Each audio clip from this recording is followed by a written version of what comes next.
애리조나에 사는 한 가정에서 아이를 입양하기 위해서 IT로 갔습니다. IT에 가서 한 아이를 만나게 됩니다. 부모가 죽어서 부모를 잃어버린 아이인데요. 에디라는 아이입니다. 5살짜리 여자 아이였습니다. 그 아이를 데리고 와서 또 새로운 가정에서 첫 저녁 식탁을 맞이하게 됩니다. 저녁 식탁에 이 에디 어린 아이가 그 식탁을 보니까 눈이 휘둥그레집니다. 식탁의 모든 접시 위에 음식들이 가득가득 담겨져 있습니다. 그 식탁에 새로 만난 오빠 둘이 있었습니다. 이제 청소년 시기니 얼마나 많이 먹겠습니까? 난생 처음 식탁에 그렇게 많이 차려진 음식도 처음 보았는데 그 많은 음식을 그렇게 빨리 후다닥 개걸스럽게 먹어버리는 사람도 처음 보았던 것 같습니다. 이 아이가 눈이 휘둥그레지더니만 얼굴에 어두움이 끼치게 됩니다. 말이 한마디도 없어지게 되죠. 이 새 엄마 아빠가 에디의 어두운 얼굴을 보면서 아이에게 무슨 걱정거리가 있나, 아이에 무슨 문제가 있겠다 생각을 하면서 둘이 생각하면서 내린 결론이 뭐냐면, 이 아이가 이 식탁 위에 있는 음식이 이게 며칠 동안 먹을 음식인데 오빠들이 다 먹어버려가지고 애가 굉장히 낙심하지 않았나, 그런 생각 때문에 아이를 붙들고 손을 잡고 아이에게 서랍을 열어주었습니다. 그 서랍에 빵이 한가득 담겨져 있는 것도 보여주었고요. 데려가서 냉장고 문을 열어주었습니다. 우유가 있고 오렌지 주스가 있고 버터와 잼이 있고 온갖 음식이 가득 담겨져 있는 모습을 보여줍니다. 또 데리고 음식이 있는 창고로 데려갑니다. 그곳에 감자와 또 여러 가지 양파, 호박, 또 옥수수, 여러 음식들이 가득 있는 모습을 보여줍니다. 에디야, 오빠들이 아무리 빨리 먹고 아무리 많이 먹어도 여기에 있는 음식은 없어지지 않는단다 라고 얘기를 해줍니다. 아이는 그제서야 마음이 놓여지는 것 같이 보였습니다. 더 이상 오빠들이, 그리고 이제 에디는 삶을 살아가면서 먹을 것 때문에 그에게 경쟁자가 아무도 없다라는 것을 알게 되죠. 그리고 이제 에디는 다시는 굶지 않게 되었다는 사실입니다.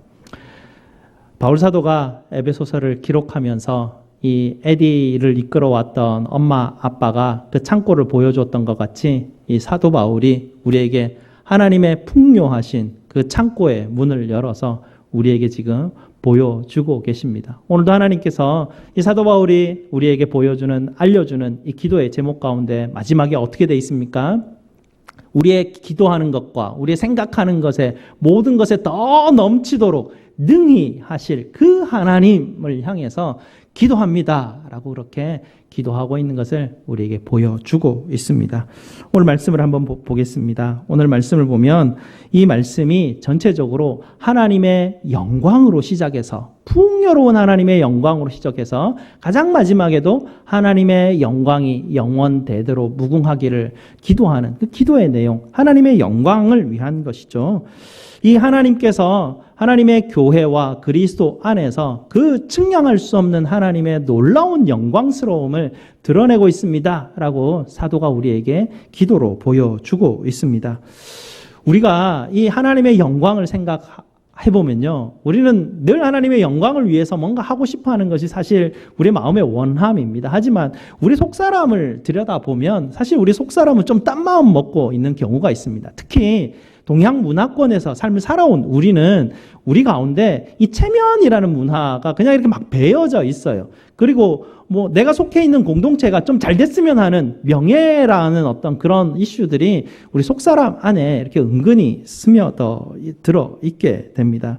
그래서 우리는 하나님 앞에 어떨 때는 부탁하게 되죠. 하나님 앞에 도움을 청합니다. 우리의 그런 필요가 있으니까요. 하나님, 우리의 교회를 부흥시켜 주시옵소서라는 그런 필요를 가지고 하나님에게 도움을 청하게 됩니다.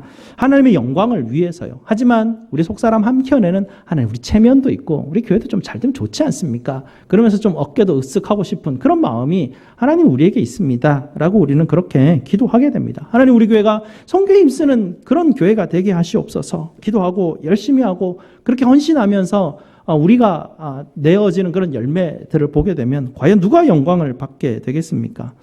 사단은 언제든지 하나님께 돌려드려야 될 영광을 교회가 취하게 하도록 유혹할 준비가 항상 되어 있는 그런 존재입니다.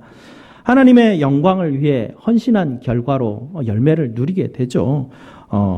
교회 규모가 커지게 되고요. 또 헌금도 많아지게 됩니다. 우리도 한때 그런 경험들을 하지 않았습니까?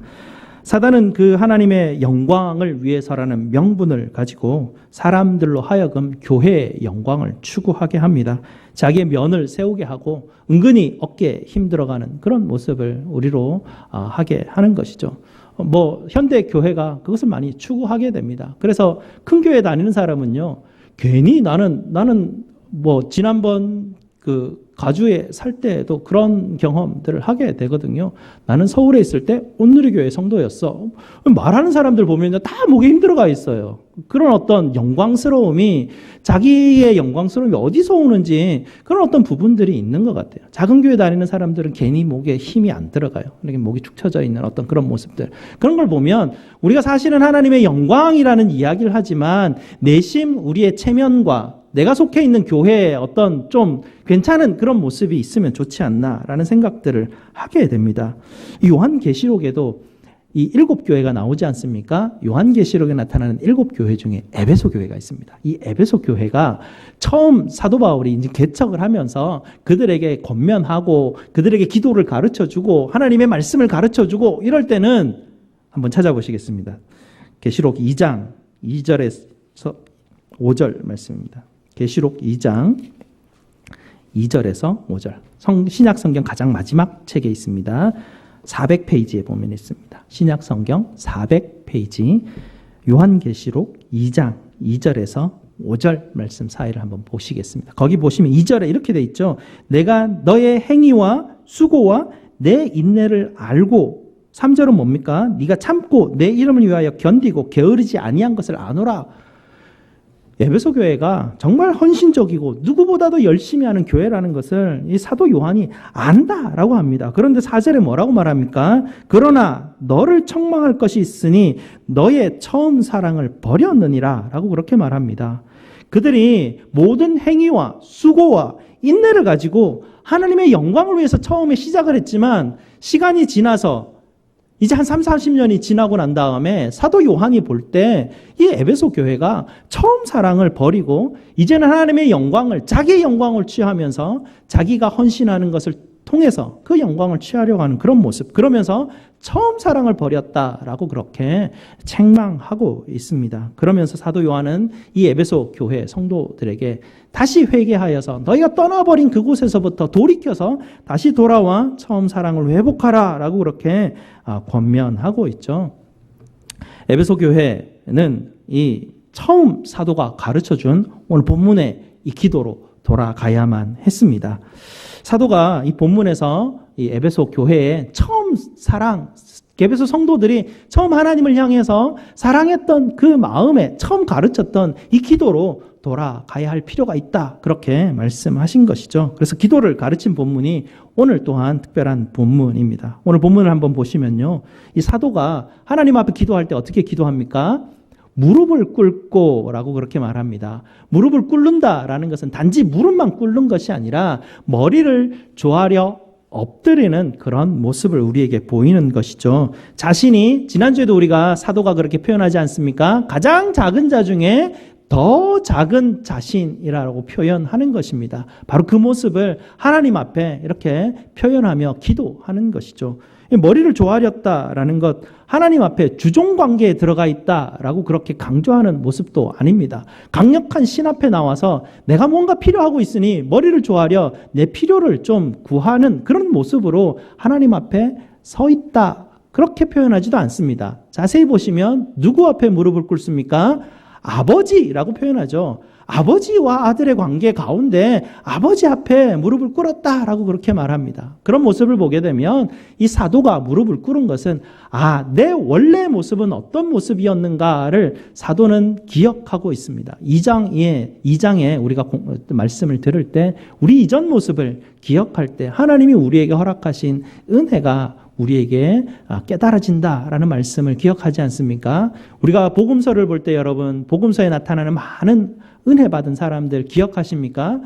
그 사람들을 보게 되면 문둥병자들, 중풍병자들, 또 죄 있는 여인들, 또 어떤 사람들이 있습니까? 귀신 들린 사람들, 죄인들, 세리들, 이방인들. 하나님 앞에 아무도 가까이 나올 수 없는 사람들이었습니다. 감히 하나님 앞에 나올 수 없는 사람들이고 돌 맞아 죽을 수밖에 없는 버려진 그런 존재들이었죠. 그런 사람들 앞에 예수님께서 찾아가서 그들을 부르셨을 때 그들은 정말 목말라 하며 그들은 정말 간절하게 예수님 앞에 나와서 어떻게 했습니까? 무릎 꿇었습니다. 무릎을 꿇고 예수님 앞에 간절하게 하나님의 은혜를 간구하며 그 앞에 섰던 것을 기억하는 것입니다. 무릎을 꿇는 것은 내가 원래 어디에 있었는가, 어디에 있었던 것인가를 기억하는 것이죠. 여러분들은 어떤 사람들이었습니까? 저는 지금도 하나님의 은혜가 아니면 한 주간 한 주간 지나가는 게 참 쉽지가 않습니다. 어떨 때 정말 죽을 맛인 것은 토요일 저녁이 됐는데도요. 이 원고가 한 줄도 안 나갈 때가 있습니다. 막 도망가고 싶어요. 막 어떻게 될지 모를 그런 어떤 엄청난 그 어려움 가운데 있을 때가 있습니다. 정말 주님의 은혜로 인해서 또 한 주간 지나갔구나. 아이고 또 한 주간 지나갔구나. 이렇게 하나님 앞에 정말 고백드리는 것입니다. 수요일 날 우리가 요즘 죽음에 이르는 7가지 대죄에 대해서 공부하고 있는데요. 그런 사단이 유혹하고 있는 그런 죄의 가장 갖가지 어떤 모습들을 보게 되면 다 거기에 해당되는 것이 저의 모습들이더라고요. 지난주에는 우리가 탐식에 대해서 우리가 보았는데요. 우리가 먹는 그 음식조차도 그 유혹에서 이겨낼 수 없는 게 나의 모습이구나라는 것을 알게 됩니다. 사단의 쇠사슬에 매여 있는 나의 모습, 도무지 헤어나올 수 없는 그런 어떤 존재. 그래서 하나님 앞에 무릎 꿇을 수밖에 없는 자이구나라는 것을 깨닫게 됩니다. 여러분의 삶은 어떠십니까? 여러분은 혹시 어떨 때 갑자기 문제가 해결돼야 되는데 할 수 없을 때 도망가고 싶을 때는 혹시 없지 않습니까? 아침에 일어났는데 한숨만 나오고 오늘 하루를 또 어떻게 살아갈까? 그럴 때가 혹시 있지는 않습니까? 삶이 너무나 피곤하고 내 인생이 너무나 곤고하여서 손을 그냥 다 놔버렸으면 좋겠다라는 때는 혹시 없으십니까? 하지만 하나님의 은혜가 우리를 둘러싸고 있기 때문에 오늘도 여전히 우리는 하나님의 은혜의 자리 앞에 불려나와 또 하나님 앞에 이렇게 예배 드리고 있습니다.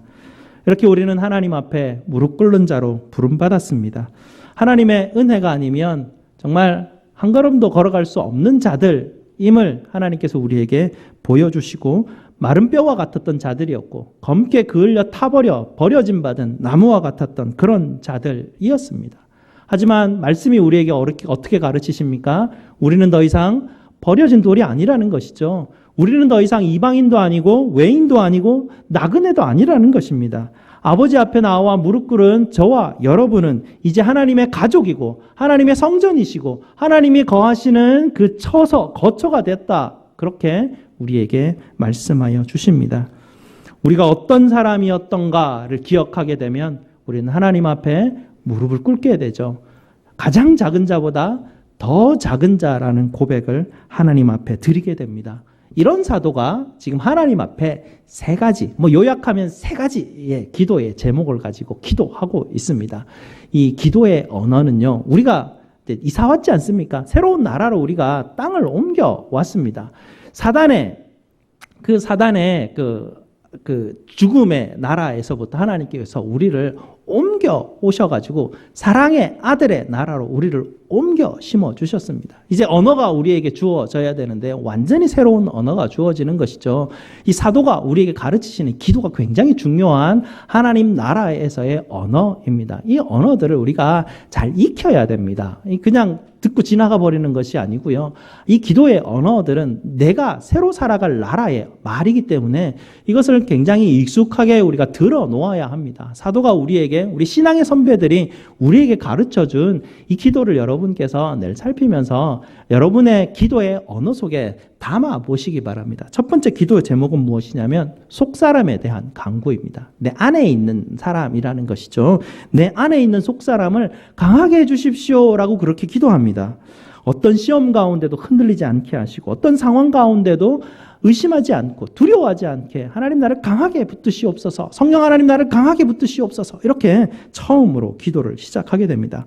이 속사람이 능력으로 강건하게 되게 해달라는 기도를 다른 말로 또 표현하고 있는데요. 오늘 본문 17절에 보게 되면 이 속사람을 마음이라고 다시 단어를 바꾸는 걸 보면 이 속사람이 우리의 마음을 말하는 것이구나 라는 것을 알게 됩니다. 그리스도께서 우리 마음 가운데 계시고 있다라는 것을 굳게 확신하게 믿게 하여 주시옵소서라는 기도의 제목으로 우리에게 다시 풀어서 가르쳐 주고 있습니다.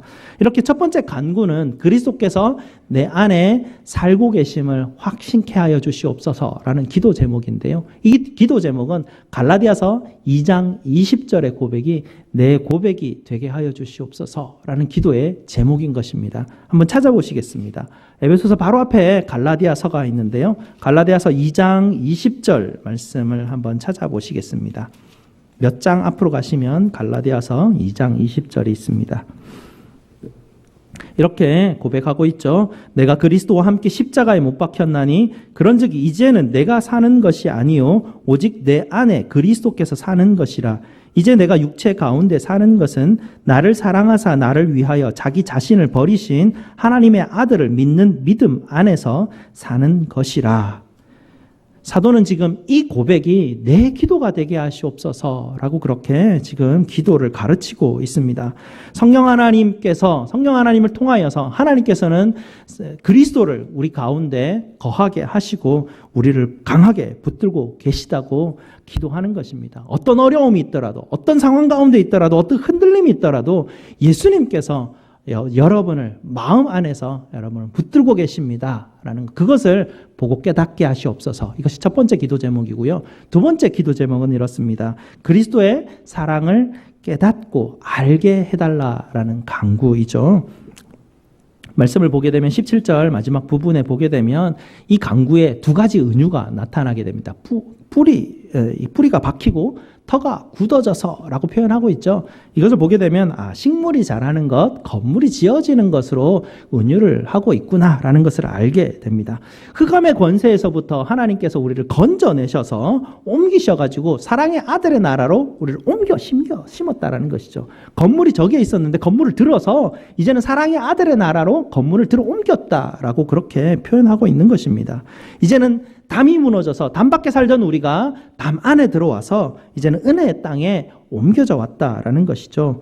이 은혜의 땅, 이 땅은 바로 그리스도의 사랑이라는 것입니다. 측량할 수 없는 그리스도의 사랑의 땅에 우리는 옮겨왔고 그 옮겨진 우리의 뿌리 내려 심겨졌고 그 든든한 굳건한 그 터 위에 우리의 집이 세워져 가고 있다. 그리고 그것을 보게 하고 알고 깨닫게 해달라는 그런 기도의 제목입니다.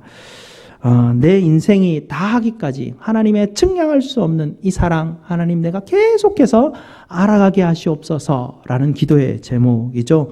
모든 방향에서 나옵니다. 오늘 방향에 대해서 이야기하는데요. 넓이와 길이와 높이와 깊이인데요. 그냥 양사방팔방이에요. 그리고 하늘과 땅. 그러니 모든 공간에서 모든 공간의 방향 가운데서 내게 찾아오시는 하나님의 사랑을 이야기합니다. 여러분 인생에서 목이 마를 때, 또 여러분 인생 가운데 더없이 약해져 있을 때, 여러분 절망 가운데 손을 놓았을 때, 아니면 여러분이 외로움 가운데, 우울함 가운데 있을 때, 모든 때에, 모든 방향에서 그리스도의 사랑의 손길이 뻗쳐져서 내게 찾아오고 있는데 그것을 보고 깨닫게 해달라는 기도의 제목입니다. 사랑이, 그리스도의 이 측량할 수 없는 사랑이 우리에게 찾아와서 그 손길이 우리를 닿을 때, 그때가 대략 언제쯤이냐면요, 경험상 절망의 중간쯤은 아니고요, 절망의 끝자락 어딘가쯤이었던 것 같아요. 절망의 끝자락 어디엔가쯤에 우리는 우리의 무릎을 꿇게 됩니다. 더 이상 내가 찾고자 하는 것을 더 이상 찾지 않고 내 손에서 내려놓고 놓아버리는 그때쯤 어디엔가쯤 우리가 측량할 수 없는 그리스도의 사랑의 손길이 온 사방팔방에서 갑작스럽게 나에게 찾아오는 경험을 우리는 하게 됩니다. 마치 어두운 그냥 칠흑 같은 깜깜한 그 길을 걸어가고 있다가 정말 어떻게 해야 될지 모르는 그 순간 언제쯤인가 갑자기 빛이 비추어서 내 길을 보여주는 것 같은 그런 모습이죠. 그때쯤 되면 내가 주님의 사랑을 붙들려고 간 것이 아니라 지금까지 주님의 사랑이 나를 붙들고 오셨구나라는 게 그때서야 깨달아지고 알아지게 되는 것입니다. 이렇게 사도는 그 순간을 하나님 내게 허락하시고 깨닫고 보게 하시옵소서 두 번째로 기도를 하게 되죠. 세 번째 기도 제목은 하나님의 충만하신 것으로 너희에게 충만하게 하시기를 간구합니다 라고 기도합니다. 이걸 보게 되면 마치 이런 기도 제목 같아요. 하나님의 은혜의 충만함이 있죠. 바다와 같아요. 하나님의 은혜의 충만함의 바다와 같은데 내 그 비어있는 이 잔에, 이 비어있는 이 물통에 하나님 그 바다와 같은 엄청난 충만한 그 물에서 조금 떠가지고 하나님 내게 주시면 내 모든 비어있는 통이 다 채워질 것 같습니다 라고 이렇게 그렇게만 꼭 이야기하는 것 같아요. 하지만 사도가 이야기하는 하나님의 충만하심에 대한 이야기는 그걸 얘기하는 게 아니에요. 우리의 조만한 통 채우는 하나님의 충만하심을 얘기하는 게 아니라 우리가 하나님의 은혜 바다에서 조금 더러워서 우리를 채우는 게 아니라 통째로 우리가 그냥 하나님의 은혜 바다에 빠지는 걸 항상 얘기하고 있어요. 그 하나님의 충만하심이 우리로 하여금 그 하나님의 충만함에 이르도록 우리를 끌어가는 것이에요. 작은 그릇을 말하는 게 아니라 와서 이 그릇 다 봐라, 이 다를 내가 너를 채우리라 하나님께서 그렇게 이야기하시는 것과 같아요. 구약에서부터 이렇게 말하시죠. 내가 거룩하니 너희도 거룩하여라. 이게 무슨 말이십니까? 나는 이만큼 거룩한데 너희는 그래도 뭐 사람이니까 요 정도 윤리적 법칙만 10계명 정도만 지키고 삶을 살아가면 되지 않느냐, 이게 아니라 하나님의 거룩하심을 닮아서 신의 성품에 이르게 하는 정말 상상할 수 없는 예수 그리스도를 닮아가는 하나님의 형상을 닮아가는 닮은 자로 하나님이 우리를 부르신다라는 것이죠. 우리 몇 주 전에도 그렇게 말씀하셨지 않습니까? 하나님이 우리를 지으셨는데 왜 지으셨습니까? 하나님의 선하신 일에 함께 동참하여 함께 하도록 하나님께서 우리를 부르셨다라는 것이죠. 절망 가운데 있는 우리를 찾아오셔서 하나님이 측량할 수 없는 은혜를 우리에게 부어주시고 그 사랑을 부어주시는 것은 바로 이 하나님의 충만함으로 들어가게 하게 하시기 위함입니다. 우리의 속사람을 강하게 하여 주시옵소서 기도하는 자에게. 그래서 이제는 더 이상 내가 살아가는 것은 하나님 내 안에서 나를 사랑하사 나를 위하여 자기 모든 자신을 버리신 그 아들, 하나님의 아들, 그 아들을 믿는 믿음에서 삶을 살아갑니다 라고 그렇게 고백하는 자, 그 고백이 내 고백이 되게 하시옵소서 기도하는 자. 그래서 어떤 절망 가운데서도 양사방팔방에서 나를 향해서 계속해서 뻗어오는 그 하나님의 사랑의 손길을 보게 하시옵소서 기도하는 자에게 보여지는 그런 어떤 충만함이 오늘 이 기도 가운데 드러나고 있는 것입니다. 그리고 마지막으로 처음에 말씀드렸듯이 하나님의 영광으로 기도가 마무리가 됩니다. 정말 놀라운 부분은요, 21절에 나타나는데요. 이 문구가 굉장히 중요한 문구입니다. 교회 안에서와 그리스도 안에서 영광이 되어지는 것들이에요. 교회와 그리스도는 분리될 수 없다라는 이야기입니다. 머리 대신 그리스도께서 몸된 교회를 통해서 하나님의 모든 충만한 각종 지혜를 드러내시는 것은 바로 머리 대신 그리스도와 함께하는 교회 공동체라는 것입니다. 그래서 교회는 자기 스스로 자기를 드러낼 수가 없는 것이에요. 그리스도의 사랑은 자기의 영광을 드러내지 않습니다. 목 없는 교회의 영광을 드러내지 않아요. 그리스도만 온전히 드러내게 만드는 것이죠. 우리의 목에 힘이 들어가지 않습니다. 우리 어깨에 힘이 들어가지 않아요. 오히려 가장 낮은 자 중에 낮은 자가 되게 하십니다. 그 낮은 자를 통해서 하나님의 영광은 드러나게 된다. 그것이 바로 목이 달려있는 교회의 모습이라는 것이죠. 지금 현대는 목 없는 교회가 얼마나 많은지 몰라요. 그 교회의 덩치만 가지고 하나님 앞에 영광을 돌린다라고 이야기하면서 자기의 목에 힘이 들어가는 교회들이 얼마나 많은지 모릅니다. 하나님의 사랑은, 그리스도의 사랑은 우리를 낮아지게 만들고 그 낮음 가운데서 정말 누구든지 용납하고 섬기는 사람으로 우리를 바꾸어 가게 되시죠. 그 사람을 통해서 하나님은 영광 받으신다라는 것입니다. 하나님의 영광은 가장 낮은 자 중에 낮은 자를 통해서 목이 달려있는 교회를 통해서 그리스도가 이야기하는 그 말씀을 쫓아가는 바로 그 교회됨을 통해서 하나님이 영광 받으신다라고 말씀하십니다. 부흥회가 오늘로부터 딱 8주 정도 남은 것 같습니다. 8주 남았어요.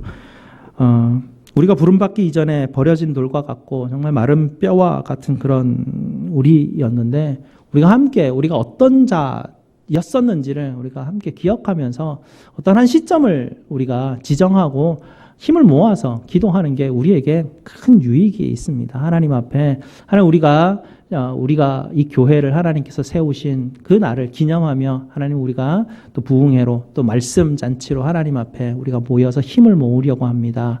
하나님 우리의 기도를 주님께서 들으시는데 하나님 온전히 우리 성도들이 정말 가장 낮은 자 중에 낮은 자로 우리가 원래 어떤 자였는지를 기억하며 주님 앞에 나올 때마다 간절하게 하나님 무릎 꿇는 자로 서게 하시옵소서. 우리 성도 한 사람이 하나님 앞에 정말 무릎 꿇는 자로 서게 하시고 하나님 정말 우리 안에 살아계시는 그리스도를 우리 성도 한 사람 한 사람이 보는 그 믿음 가운데 삶을 살아가게 하시고 하나님 우리 성도들이 어떤 상황 가운데서 모든 사방팔방에서 사랑의 손길이 뻗쳐오는 그리스도의 사랑을 보고 깨닫는 성도들이 되게 하셔서 흔들리지 않게 하시고 어떤 상황 가운데도 불안하지 않게 하시고 온전히 하나님의 사랑에 의존하게 주님 도우시옵소서. 그리하여서 하나님 그 낮은 자를 통해서 그 믿는 자를 통해서 그 믿음과 소망과 사랑을 가진 그 하나님의 사람들을 통해서 하나님의 충만한 은혜의 바다로 던지셔서 그 하나님의 모든 충만하심이 교회를 통해 하늘 각종 모든 세력 가운데 하나님의 각종 지혜로 드러내시는 이 놀라운 사역을 하나님 우리로 하여금 맛보게 하시옵소서. 그렇게 우리가 8주 동안 기도했으면 좋겠습니다. 그래서 기도하는 가운데 하나님이 참된 교회의 모습이 어떤 것이며 그 가운데 하나님께서 우리에게 부으시는 정말 상상할 수 없는 놀라운 이 은혜, 풍성한 이 은혜, 측량할 수 없는 이 사랑, 이것이 무엇인지 우리로 하여금 맛보게 하시옵소서. 기도하시는 저와 여러분 되시기를 주님의 이름으로 축복드립니다. 기도하시겠습니다.